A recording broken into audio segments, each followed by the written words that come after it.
everyone, it's Evangeline here at eTrailer, and today we have a Rhino Rack Roof Rack system with the 54-inch long crossbars and the clamps for your raised rails on your 2019 Volkswagen Atlas.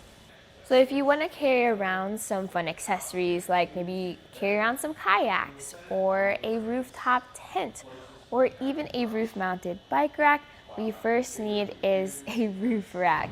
This is going to be the Rhino Rack Roof Rack that has a 54-inch long Vortex crossbars, and you have the feet that clamp around the raised rails on your Volkswagen Atlas. In this video, I'll explain why this might be easier to install compared to other roof rack brands, and also what you might consider depending on what you want to carry if this is the right fit for you.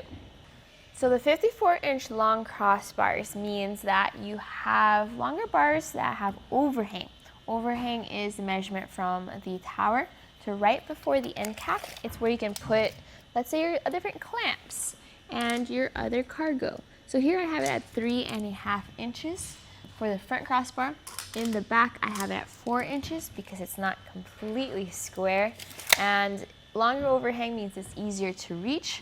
Shorter overhang means it's more low profile and sleek, so definitely something worth considering what works for you. Other measurements are roof clearances. So one measurement is the distance from the roof to the bottom of the crossbar. I have it at 1 3/4 inches, and that's how much space you have for clamps. This is kind of on the short side, so it is very low profile, but sometimes you have to make sure you're not using U-bolts with wing nuts. Next measurement is the height added to top of the roof. I have it at a little past 2 3/4, and this is where your cargo sits. If you have skis with extra tall bindings, please make sure that you have enough clearance there, and if you don't, that's when you get your accessories that give you more height. These are Vortex Aero bars, which means that they're a little bit more aerodynamic compared to your round and square crossbars. They also have T-track channels. So see these Vortex strips? These help give a little cushion to whatever cargo is sitting on top, but when you take the strips out, you also have a channel you can mount different accessories to. Next measurement is crossbar spread. Since you have raised rails, you have a lot of movement for your crossbars. You can put them pretty much wherever you want. So I currently have them at 27 inches apart. That's a good middle range for most accessories. But if you need to carry around longer ladders, longer canoes, you can push this further apart. In fact, measuring from the furthest usable point to the front usable point, I have it at about 50 inches, give or take an inch. So that's a lot of crossbar spread possibilities. The bars are made of aluminum and they have support struts in the middle. So that way, even if you have like your heavier objects towards the center of your crossbar, you're not as likely to see it bend compared to your more affordable aluminum brands. With this, it does have a 165-pound weight capacity, but be mindful of your roof's actual weight capacity and just double check your owner's manual before loading this up with extra heavy cargo. So this kit has all the tools needed to install this on your roof. Just double check to make sure you have the right kit. That's why it's important to use our fit guide here at eTrailer. You put your year, make, model, and then you select the roof rack for you. You are going to get a key as well as a tool.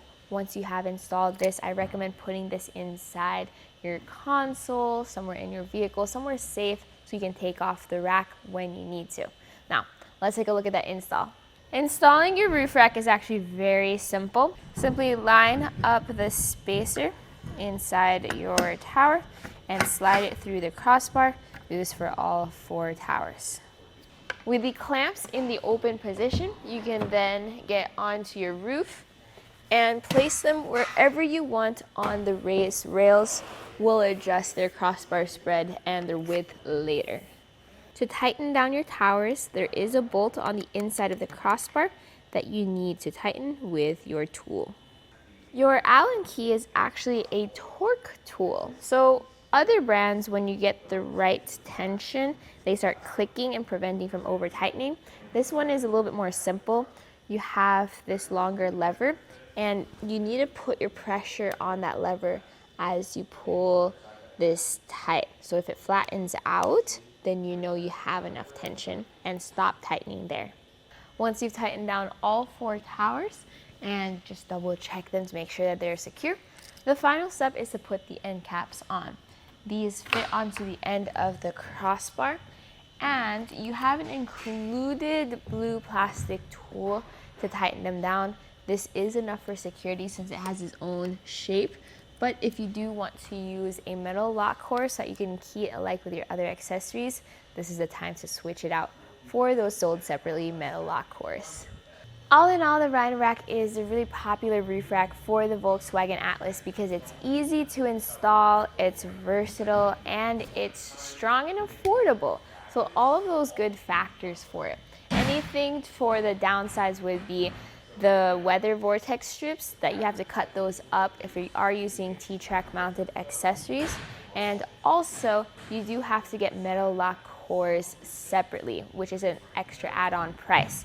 Something I would compare this to would be the Malone Airflow tube roof rack system. It's pretty similar when it comes to functionality, so it's really more looks than anything else that you would pick one brand over the other. So all in all, Rhino Rack, solid choice for your vehicle. And that right there was a look at our Rhino Rack Roof Rack system on our 2019 Volkswagen Atlas.